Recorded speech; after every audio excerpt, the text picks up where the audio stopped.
धन धन सतगुरु तेरा ही आसरा। बेपरवाह मस्ताना जी की अपार रहमत से प्रेमी के पीपे कनस्तर में आटा ख़त्म नहीं हुआ। सन 1959 की बात है। एक बार बेपरवाह मस्ताना जी महाराज दिल्ली गए। उनके साथ लगभग 15-20 सेवादार प्रेमी भी थे। बेपरवाह जी दिल्ली में अपने सेवादारों के साथ प्रेमी राम संगला वाले के घर पर ठहरे। राम हजूर बाबा सावन सिंह जी महाराज का सत्संगी था। बेपरवाह मस्ताना जी पहले जब भी बिलोचिस्तान से व्यास आते जाते तो आमतौर पर उसके घर ही ठहरा करते थे।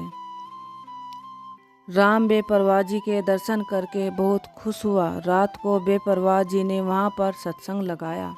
सारी रात शब्द व कवलियाँ आदि चलती रही। सुबह होने पर सच्चे पातशाह जी अपने सेवादारों के साथ कनॉट प्लेस की ओर घूमने चले गए और वहाँ से दोपहर को वापस उनके घर आ गए। प्रेमी की पत्नी ने दोपहर का लंगर तैयार कर रखा था। वे बेपरवाह जी के हुक्म से सभी सेवादारों ने खूब प्रेम से लंगर खाया। लंगर पानी से फारिग होने के बाद रखा ने बेपरवाह जी के पास अर्ज की कि साईं जी आप कितने दिन यहाँ पर और ठहरेंगे। उन दिनों दिल्ली में आटा बगैर राशन कार्डों पर मिलता था। प्रेमी कहने लगा कि आप जी जितने दिन भी यहाँ ठहरेंगे उतने दिनों के लिए आरजी राशन कार्ड बनवा लेते हैं। इस पर शहंशाहों के शहंशाह मस्ताना जी महाराज ने हुक्म फरमाया, भाई राशन कार्ड नहीं बनाना, हम कल को ही चले जाएंगे। बेपरवाह जी की मौज दूसरी रात भी उसी तरह रात भर मजलिस चलती रही और दिन निकलने पर अपने सेवादारों के साथ बाहर घूमने को चले गए।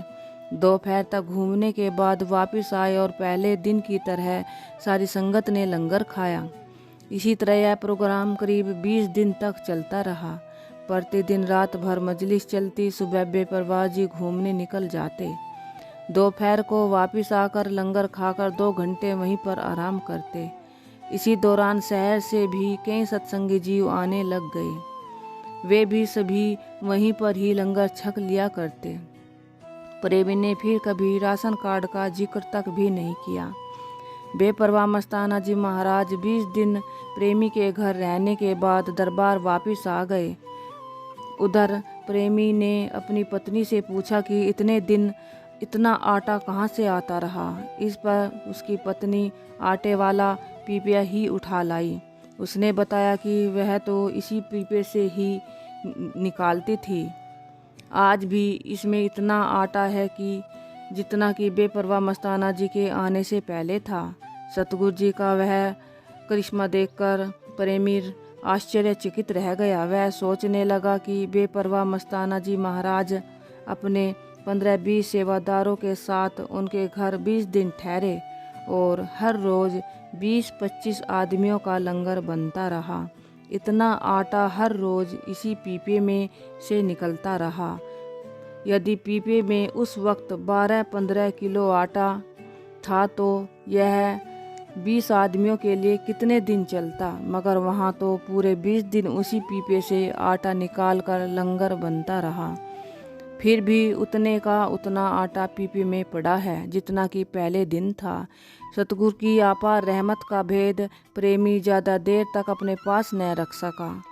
वह बात प्रेमी हजम न कर सका। सतगुरु का वह राज उसने कई लोगों के सामने खोल दिया। फिर क्या था, वह बात धीरे धीरे बेपरवाह जी के पास भी पहुंच गई।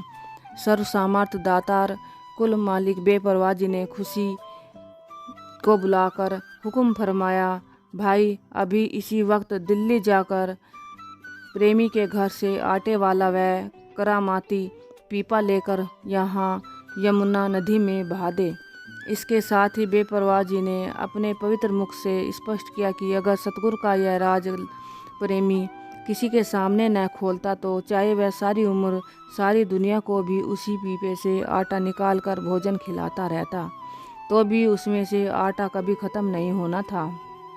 उतने का उतना ही पीपे में भरा रहता। प्रेमी ने अपने मुर्शिद पर इतबार नहीं किया और दूसरों के आगे वह राज जाहिर कर दिया। अपने मुर्शिद के हुक्म अनुसार प्रेमी ने दिल्ली जाकर पहला काम वही किया। प्रेमी के घर से वह आटे वाला करामाती पीपा उनसे लेकर यमुना नदी में बहा दिया। कुल मालिक के ऐसे निराले खेलों को कोई अधिकारी जीव ही समझ सकता है। जिन जीवों को अपने मुर्शिद दातार पर पूर्ण भरोसा नहीं होता, वह सतगुरु जी की रहमत को प्राप्त करने से खाली रह जाते हैं तथा बाद में सारी आयु पश्चाताप ही करते रहते हैं। धन धन सतगुरु तेरा ही आसरा।